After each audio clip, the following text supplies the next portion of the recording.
Welcome. The title of today's notes worksheet is Compound Interest. This lesson represents a perfect follow-up to our exploration on exponential functions. There's some really amazing math that goes into the concept of compound interest. So we'll take some time and explore that together.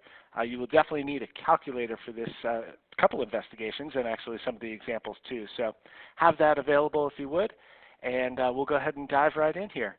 So let me read at the top of your page. It should say, compound interest is a particular type of exponential growth. Remember how we talked about exponential growth in particular. It is a percent increase in a time period. So that's what this is going to be. It's going to be a percent increase. The time period we're going to be talking about is in a year. But, and here is the key, everyone, so underline that piece for me if you would.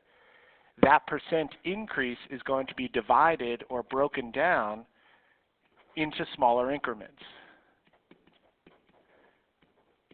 And so what does that mean for the true percentage increase over the course of the year? Well, that's exactly what we're going to develop. So let me just make sure I have this for you, but broken down into smaller increments. So that percent increase is basically going to be divided up over the course of the year. All right, so I have just a rudimentary investigation to get us thinking about it. We'll go ahead and take a look at that piece, and then a more thorough, comprehensive investigation to really dive in deep into the concept of compound interest. So let's go for it. Investigation 1. It says, imagine you deposit $1,000 into each of two accounts. The first account pays 12% annual interest once per year. The second account pays 1% every month. Determine the balance of each account after 1 year. All right, so let's go ahead and take care of this. It's increasing by a percentage, so we're talking exponential growth here. And just like we said yesterday, we have that $1,000, that initial value. And what I'm going to do is I'm going to multiply that by a growth factor. So in this case, let's go ahead and read that first one. The first account is going to pay 12% annual interest. All right, that's perfect. So I guess I would ask you, what would be the growth rate if it's going to increase by 12%? Well, if you remember from the previous lesson, it's 1 plus the percentage, so 1 plus 0.12. I'm hoping you would agree that 1.12 would make a great growth factor here. How many times am I going to apply that growth factor? Well, exactly once, just at the end of the year, and that's all we're looking for. So we grab the calculator, and I'll go ahead and do this. Maybe you can kind of figure out what this is without the calculator, but you're going to be doing a lot of these calculations over the course of this lesson, so let's get comfortable with that. So 1.12, I'll even raise it to the first, what the heck, and I get something like that right there. So in this particular case, at the end of 1 year, we would have $1,120. Beautiful.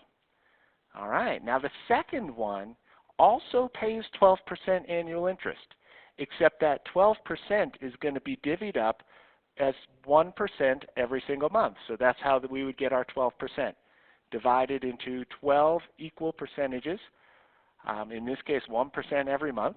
What would that look like? Well, let's start it out. So first order of business, we start with $1,000. And now in this particular case, what I'm going to do is apply the growth factor.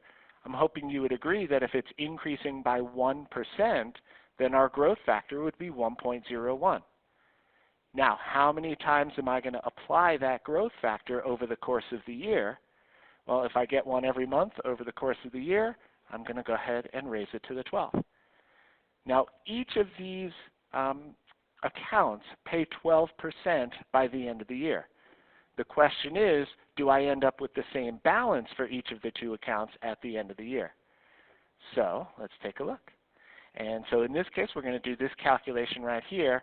And do I end up with the $1,120 like I did the last time around? Well, let's take a peek.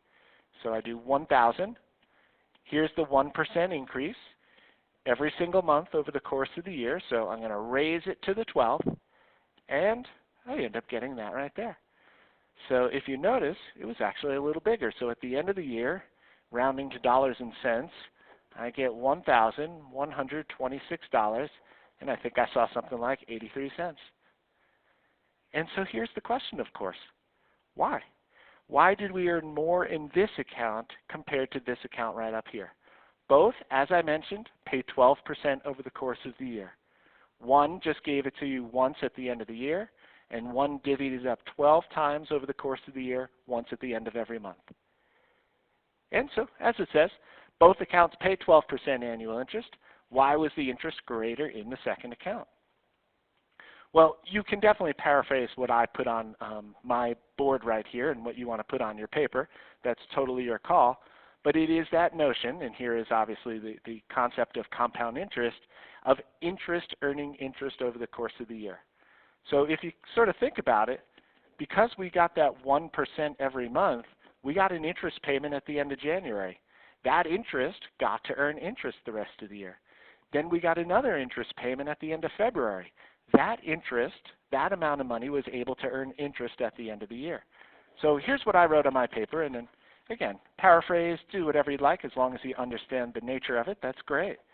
So, you know, the interest paid in January and February and March and April all the way through, that interest earns interest the rest of the year. So let's get that in. Whereas in the first account, we just got one interest payment at the end of the year, and there wasn't the opportunity for the interest to earn interest. Only the $1,000 earned interest in that first account. Okay, and this effect, interest earning interest, is exactly the title of the notes. So this effect is known as compounding, and that's exactly what we will explore in great detail. Beautiful. Okay, so that's sort of the nature of that piece. Now, just one thing to note here. We're going to do a couple little quick calculations with this. On your paper, it should say something like the nominal rate of each account, and the key for us today is what's going to be called the effective rate for each account. And so the nominal rate is really, and I'm going to just write this here for you, is the interest rate before being compounded, so before compounding takes effect. So let's write that right there. And as a matter of fact, in each one, the nominal rate for each of those accounts was 12%, just FYI. So 12% at the end of the year for the first one, 12% at the end of the year for the second one. But what's called the effective rate is really the true interest rate over the course of the year after the compounding has taken effect. So if you want to write that piece over here, interest rate after the compounding takes effect. And in this case, of course, now they're not both 12%. All right, good. So let's write what they are, and then I'm going to go back to an old middle school calculation to go ahead and determine this. So what would be the true percentage increase? That's what we're talking about. That means really it's taking a look at what we ended with compared to what we started with. Now, you don't have to do this on your paper. You can just humor me for just a sec right here. But way back when in middle school, you kind of did a calculation to determine, a percent increase where we take the new amount minus the old amount over the old amount, and then to get it into a percentage, we times by the 100 right there. And if I do this, again, you don't have to go ahead and do this on your calculator, but if I really kind of looked at this, I'd get 120 divided by 1,000, which happens to be 0.12, times 100, and as a matter of fact, that would be 12%. And that would be the case here because, again, the interest didn't earn interest at all on that first account, and so the nominal rate happens to be the same as the effective rate. Okay, there was no compounding basically for that one.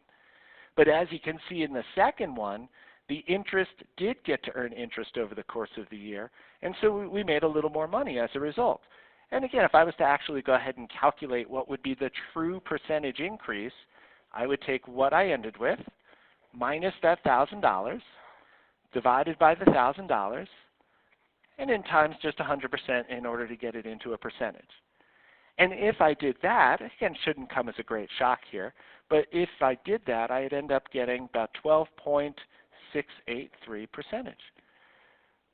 And so as you can see, even though we had a 12% interest rate over the course of the year, because that interest was able to earn interest, we ended up making more than 12% by the end of the year. And that's how compound interest works. So you might intuitively start to think about the fact that, okay, well, the more interest payments I get, the more chances interest gets to earn interest, and the greater the effective rate is going to be. And that is true, but we want to explore some of the details behind that. And so that's exactly the next piece. How does that effective rate change as we do more and more interest payments? Pretty amazing stuff. Let's see if we can put it together. All right, so I hope that initial explanation on compound interest is paying off and you're understanding that piece. And as I said, it's time to dive in a little deeper. So here's what I have. The nature of compounding, what's called the effective rate. So on your paper, even without thinking here, can you give me a little asterisk next to that last one? That's exactly what I'm looking at. So let's read what it says and then go for it. Let the nominal rate, so as it says, the interest rate before compounding takes effect, we're just going to have it be 6%. Fill in each column, and we're going to be clear, the last column, it has to go to all the decimal places on the calculator. So you'll see why as we go through the process.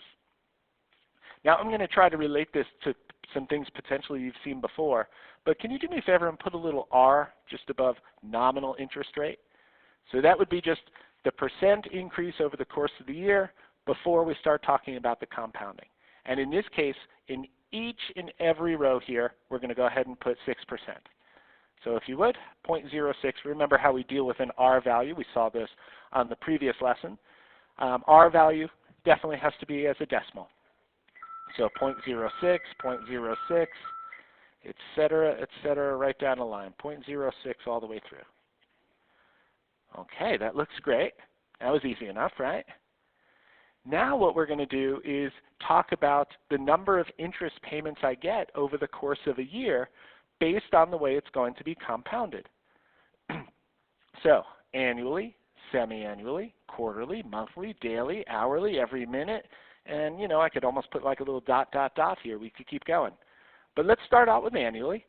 I hope you would agree that if it is being compounded annually, that just means I get one interest payment at the end of the year. In fact, that was very much like the first account that we saw in the initial investigation. We just got an interest payment at the end of the year. Semi-annually would be twice a year. So think about it, you would get one interest payment at the end of June, you get another interest payment at the end of December.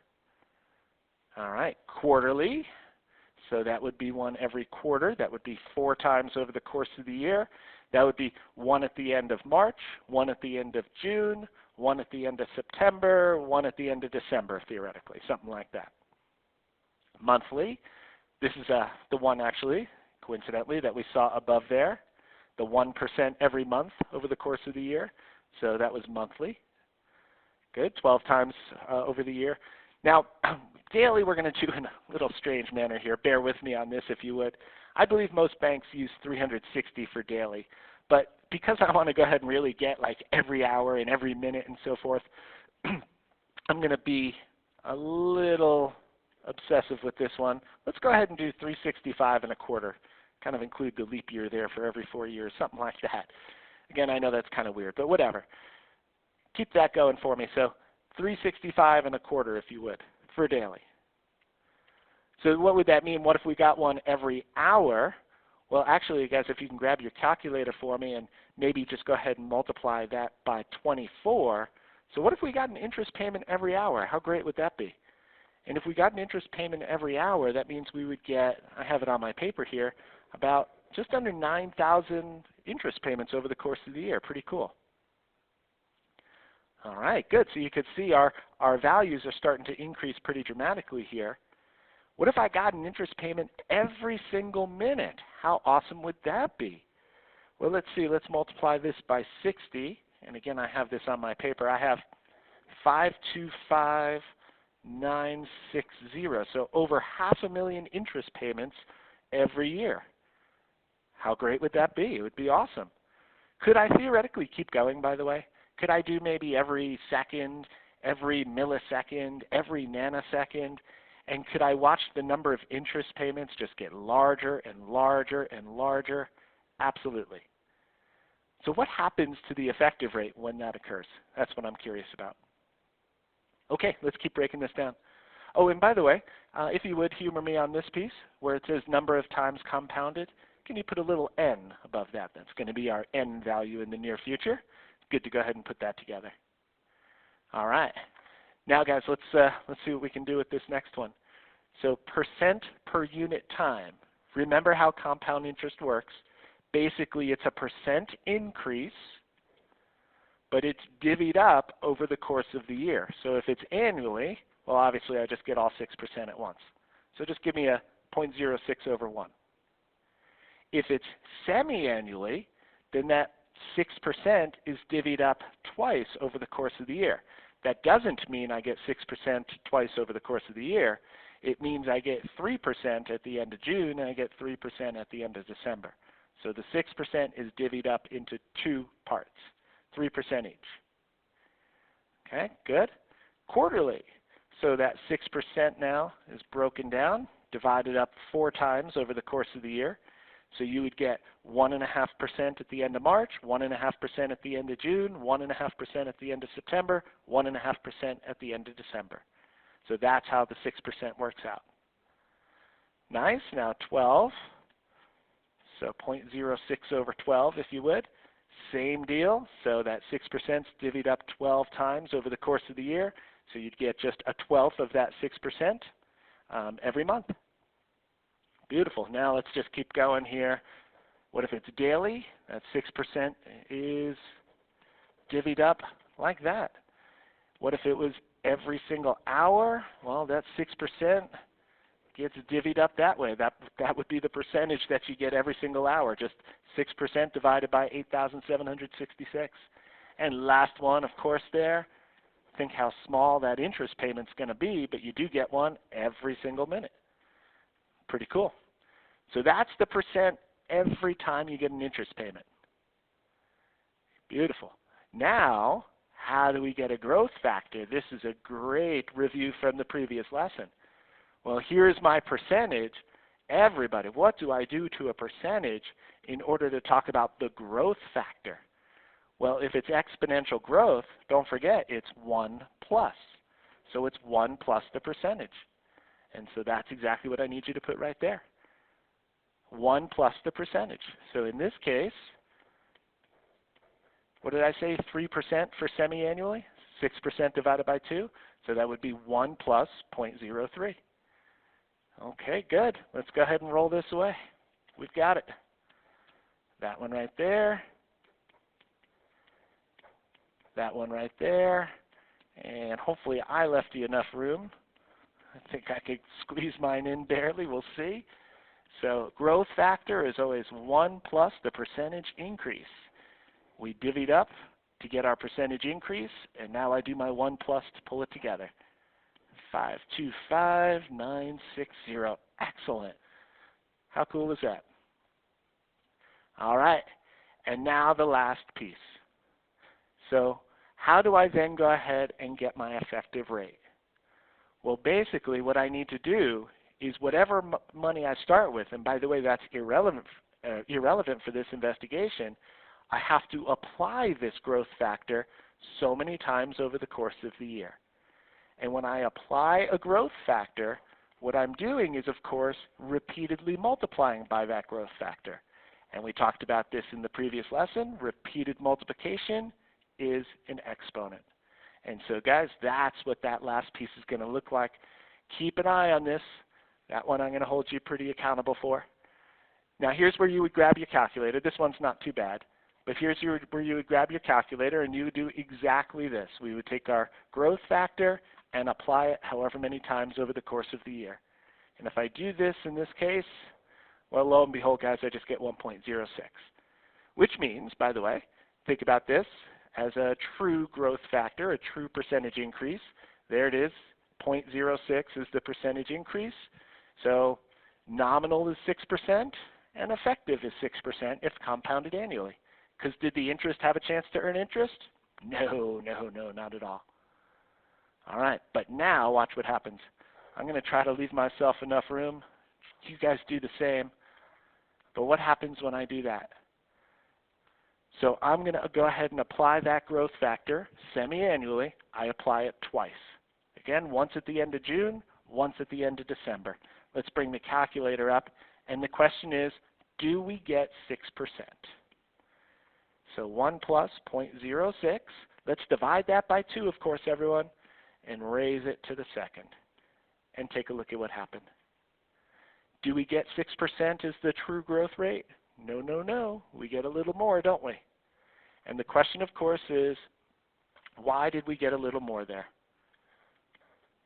Well, I guess the best explanation would be the interest that was paid the first half of the year, did that get to earn interest over the second half of the year? And as a result, we were able to make a little more than 6%. Interest earning interest. The more interest payments we get, the more opportunities that interest gets to earn interest, the greater this should get, right? But let's see it in action. Okay, let's keep it going. I'm going to do probably 1 or 2 more here and then just start writing answers in. What if it was quarterly?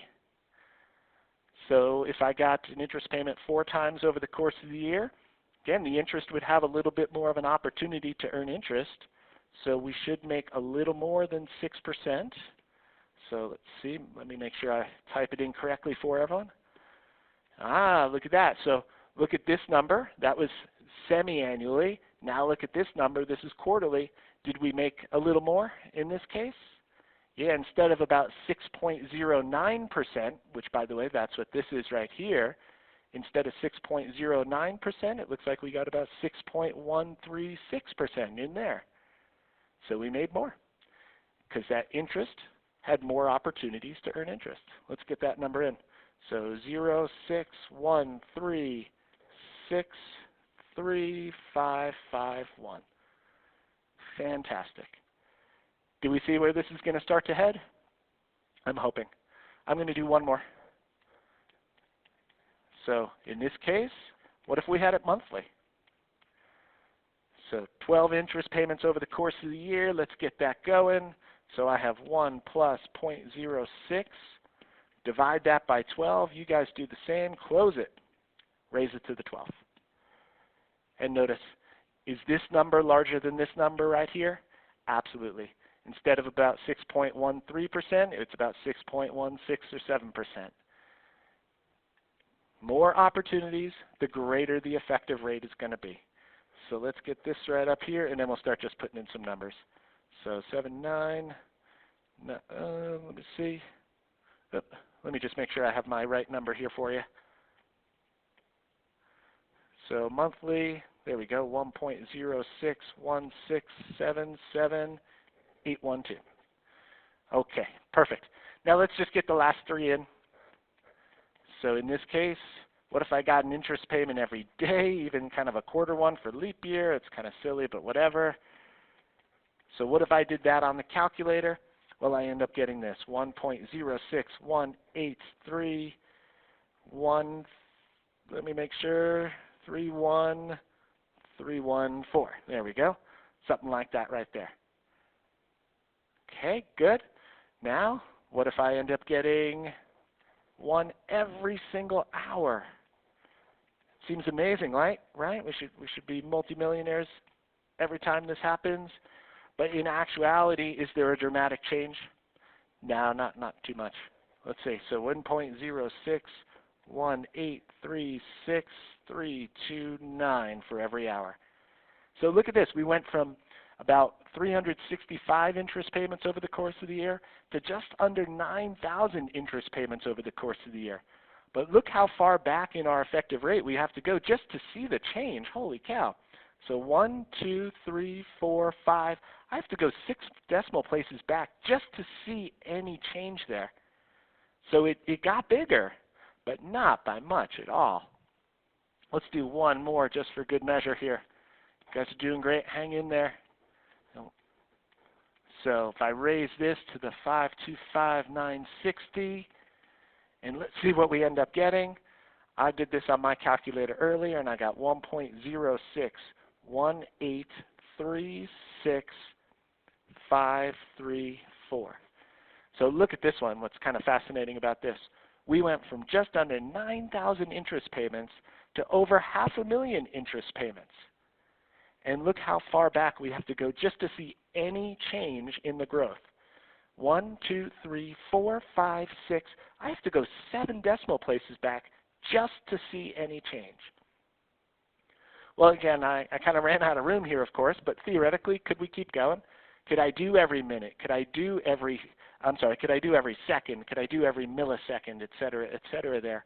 And can I watch my n values, my number of times being compounded, shoot higher and higher and higher? Would that have such a dramatic effect on the effective rate here? No, minimal. It would increase, but a minimal increase at that. And that's what we're going to start to look at on the back side. So let's go get them. Hey, letter A. Let's start putting things together and then do a couple calculations. So based on the information in the table, find a formula for the balance of an account paying R% annual interest. So there's our nominal rate, guys. N compounding periods over T years. Great. So this is going to be our formula. Potentially you've seen this before. We'll go ahead and put this in place. But before I do, let's go ahead and get the effective rate. So what we ended up doing basically is figuring out that it was the growth factor, which was 1 plus. And by the way, did you notice that 6%? That's our R, divided by N, the number of compounding periods. And we raised that to the N. That was the true growth rate over the course of the year after compounding takes effect. Wonderful. That's the calculation we did with the 2 columns that you saw on the left-hand side, R's and N's. I hope everyone's cool with that. So that's your growth rate. Now, guys, let's go ahead and put that in place and extrapolate a little bit from our exponential growth model from yesterday. Now, don't write this on your paper. I'm going to erase it as a matter of fact. But as I started this lesson out, I said compound interest is just a particular type of exponential growth. So I'm going to follow this format right here, but I have to change it in order to meet the issue with this over here. Okay, so let's do that. If you've seen it before, typically you use an A for amount or whatever the case may be. So that's going to be our dependent variable. We have our little a, which is our initial value. In compound interest, it's what's called the principal. So a P, if you would, for principal. So that's the amount we invest. Now here's the key. That growth rate, that growth factor, is really the true percentage increase over the course of the year, that B value. Well, dare I say it, guys, that's what we came up with right here. That's this. How much is it growing over the course of the year? It's the 1 plus R over N raised to the N. And again, you've probably seen this formula before. There's only one thing I'm missing, and that is the number of time periods. And that's where the formula comes into play, not just for 1 year, but what happens if I apply it for any number of years. So I raise it to the T as well. And guys, that's your formula for compound interest for any number of times being compounded for any interest rate. Okay, that looks very, very good. Let's move on to the next piece. It says, does the effective rate increase without bound, or does the increase level off? I had, of course, alluded to this already. Does it look like this effective rate just shoots higher and higher to infinity, or does it look like it's just kind of plateauing towards a particular number? And I hope you would agree that it looks like it's plateauing towards a particular number. It's basically leveling off. And here's what's kind of cool. Some amazing math that goes into it. And so letter C. There is a limit to the effective rate for any given nominal rate. The nature of compounding is referred to as, potentially you've heard this phrase before, compounded continuously. So what does it mean to be compounded continuously? Well, we talked about getting interest payments over the course of the year. Well, if something is being compounded continuously, essentially what that means is that the number of compounding periods is approaching infinity. Just keep getting more and more and more and more until we're just theoretically getting an infinite number of interest payments over the course of the year. So number of compounding periods approaches infinity.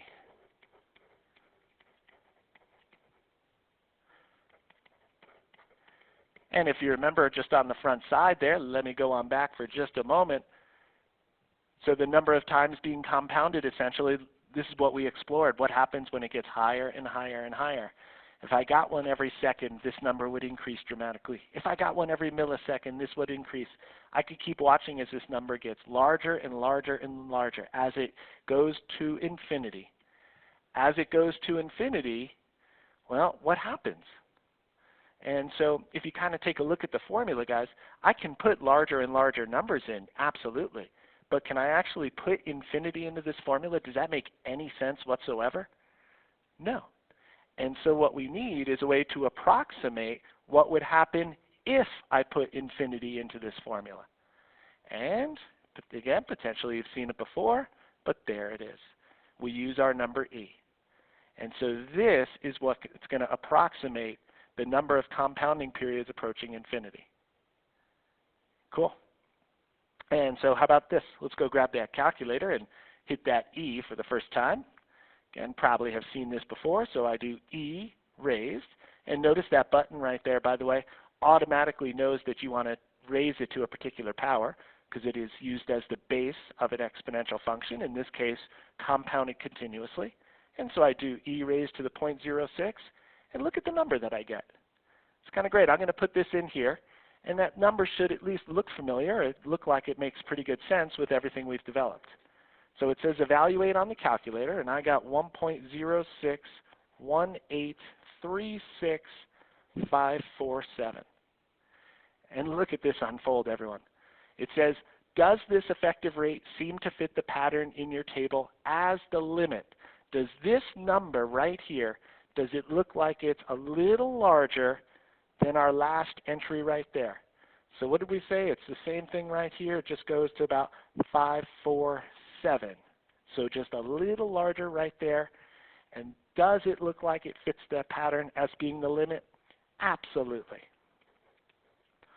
So theoretically, and then let's get moving on this piece, but theoretically, if I continued my table on the front side doing 1 million interest payments, 1 billion interest payments, 1 trillion interest payments over the course of the year, would it ever get larger than this number right here for the effective rate? No. This is approximating an infinite number of interest payments over the year. Wonderful. Hey, let me just erase this piece up here. It just caught my eye. Get rid of that. And then let's go get the last piece of the formula. So it says there is a different formula for compounding a quantity continuously. So every nominal rate has a limit to the effective rate. This would be the limit for the effective rate right there. And there's where we see it, e to the 0.06. So when we do e to the r, that again is the limit for the effective rate for any nominal rate out there. This would be approximating an infinite number of interest payments over the course of the year. Great. And if we apply that to the formula now, talking about money over time, well, you've heard this as the PERT formula, and that's how it fits in.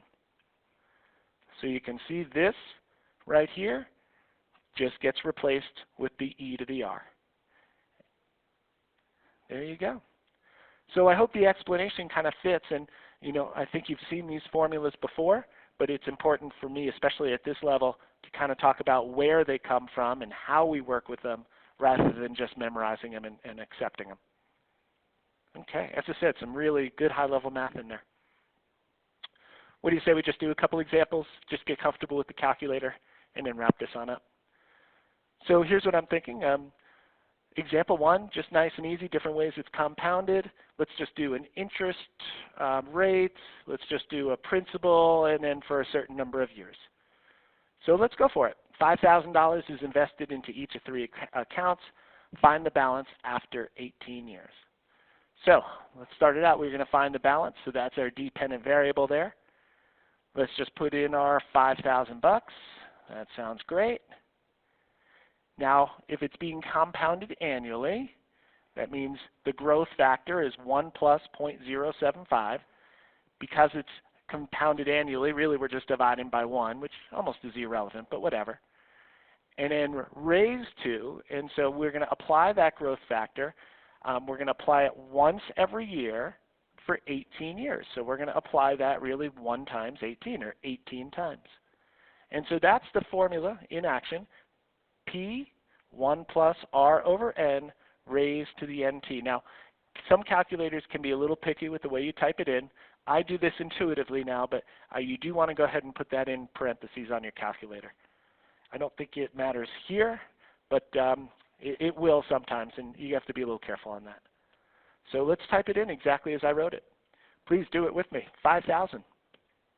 1 plus 0.075 divide by 1 officially, not that it matters, raised, and then again parentheses 1 times 18. So once per year for 18 years. And there we go. So we get 18,000, something like that, 379 and about 2 cents. Cool. So let's go ahead and put a little dollar symbol out there. 18, what do we say, 379 and 2 cents. So when we're actually talking about a dollar amount there, we'll go dollars and cents on that. Perfect.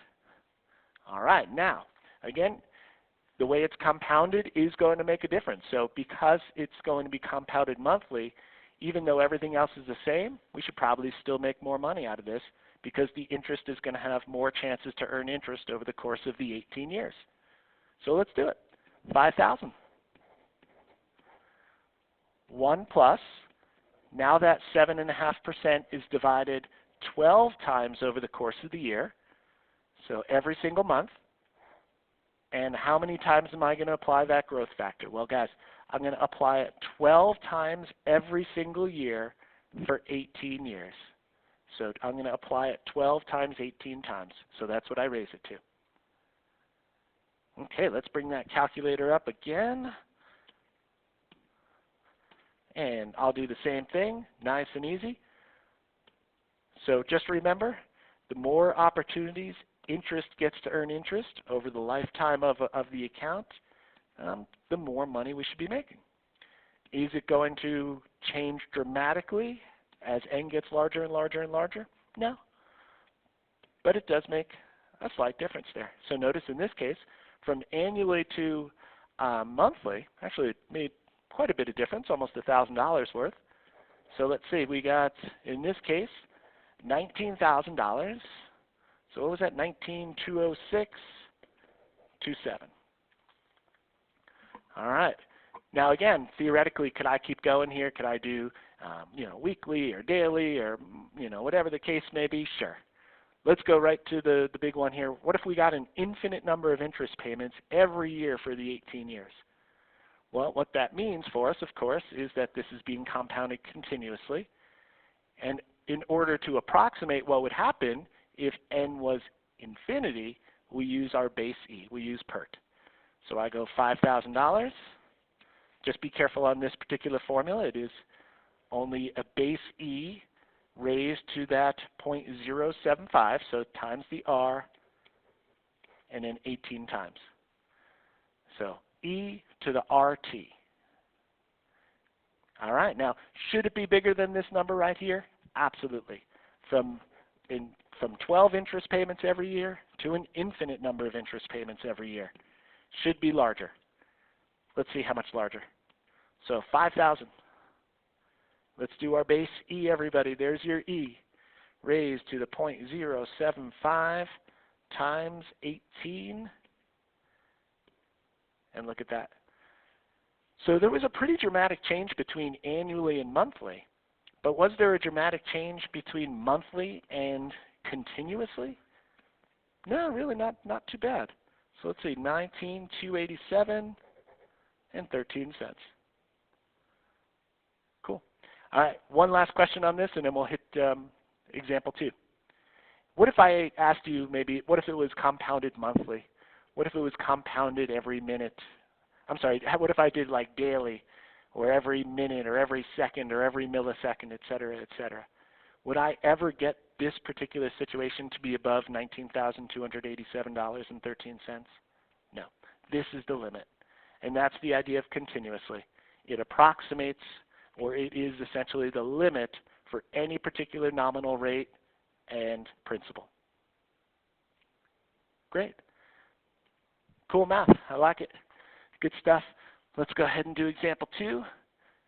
And so here we go. $10,000 is invested in a CD, what's called a certificate of deposit, paying 3.5% compounded daily. And again, in this case, I said, most banks, I believe, use 360 for daily. So just determine the effective rate. So forget the 10 grand. It's irrelevant for the effective rate here. What I want is just by what percent does it truly increase over the course of the year? So the bank quotes us at 3.5%. Because it's compounded daily, that means that 3.5% gets divided 360 times over the course of the year, and I apply that particular growth factor 360 times. So that's the effective rate right there. 3.5% is what's called the nominal rate, the interest rate before being compounded. But once I compound it daily, we should be making more than the 3.5%. So let's go ahead and do exactly that. Divide by 360. But now we're going to apply it 360 times. And when I do, as you can see, is it a little more than 3.5%? Absolutely. And what we saw is the more times that we get interest payments, the greater this effective rate is going to be, although it does seem to, of course, plateau towards a particular number. There is a limit to it. So I get about this, give or take. So about 3.562%. In fact, I'm going to go ahead and write that just below. So about 3.562%. Okay, and one more piece to the puzzle, guys. Let's wrap it up on a good one here. It says, use a graphing calculator to determine how long it would take for the balance to reach 15,000. All right, so now we're going to go ahead and apply the 10 grand. Let's see how long it would take to get up to 15,000. Now, I hope you would agree what that basically means is the 15,000 is the A, and we started with 10,000. So we're going to be sort of looking at this piece right here. We get this right here, and then raised to the 360 times however many years. So essentially, that's what I would be kind of looking at as an equation. And in this case, unlike the previous ones where I was given T and I would find A, here I'm given A and I have to find T. Now, if you know how to solve this algebraically, that's great. Because I haven't taught it just yet, I'm going to hold off and do it graphically. But basically what we have to do is accommodate the fact that we have a variable up in the exponent. And so we will be taking a look at that, but for right now, we're going to solve it graphically. And that's what it says right here, use a graphing calculator. So here's how it's going to work, everyone. And I would encourage you to do it with me on this case, just to make sure you can get this to work. So what we're going to do is actually type in the compound interest formula into the y equals. So y in terms of x, that's what I'm going to type in. Okay. Now what I want to know is how long would it take for that money to get up to 15,000? So what I'm going to do is actually into the next y equals, I'm going to type in 15,000. And that's what I'm looking for. How long would it take for this to get up to this? And just to expedite this along here, we're just going to find out where they intersect. So write that down, please, on your paper, especially if you forget how to do it algebraically. And if you remember, great, I will not stand in your way by any means. But for right now, I'm going to go ahead and use the technology to pull this off. So let's go for it. Everyone, grab that graphing calculator if you would. Don't shortchange it. I'm starting with 10,000. It's growing by 3.5%. It is being compounded daily. And I'm going to raise it. Again, please put it in parentheses. 360 times per year for a certain number of years. And that's what I'm trying to find. Okay, that should be our exponential growth curve right there. Now, guys, I go down to the y2, and I say, you know what? How long is it going to take to hit that 15 grand? The only thing left to do is to find a proper window for it, and then get that point of intersection.